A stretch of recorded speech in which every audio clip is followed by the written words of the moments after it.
YouTube. Today we're gonna make spicy Chex Mix. This recipe comes originally from my friend Caroline, who made it a few years ago when we were at the beach. The week that we were there, she probably made it about 3 times because we all could not stop eating it. So I've been working on this recipe for a while now. It's totally addicting and probably really, really bad for you. But if you like spicy and salty things, you are in the right place. The entire recipe is kind of eyeballing measurements. I do have a little bit of a system, but I change it up every time and I just basically do whatever I think tastes good. So have fun with that. First, you're gonna need to preheat the oven to 250 degrees. Now for the mix. You're gonna need 6 cups of Chex cereal. I like to mix it up with 3 cups of rice Chex and 3 cups of corn, but you can basically do whatever you want as long as there's 6. Barely made it. I'm almost out. Yikes. Chex.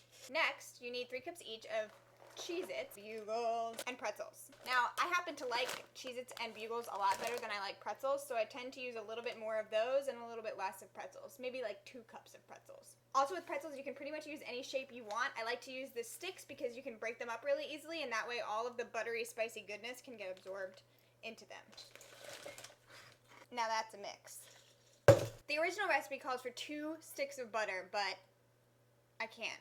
I just can't. So I just used 1 stick of the unsalted kind to make it a little bit less Paula Deen. Melt this. Try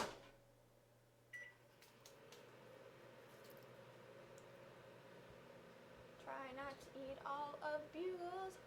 When it's all liquefied, add in some drops of hot sauce. I like Tabasco, but you can use whatever kind you want. And Worcestershire sauce. I usually do about 10 drops of each, sometimes more because they like a lot of flavor, but you can do whatever you want. If you want it less spicy, I would probably go with like 5 of this and 10 of this, but it really can go anyway. Then you need to add in some Creole seasoning. I happen to like Tony's, but again, you can use anything that's similar.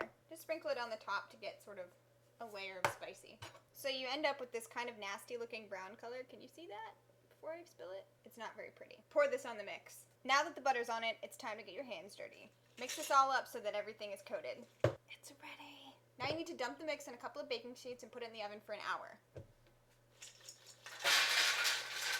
Nom nom nom nom nom nom nom.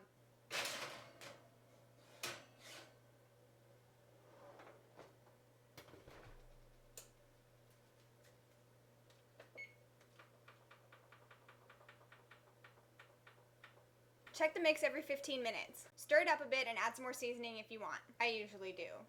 Don't forget to taste test. Pull them out, let it cool, and voila. Magical Chex Mix awesome. Ooh, look at this one. So good.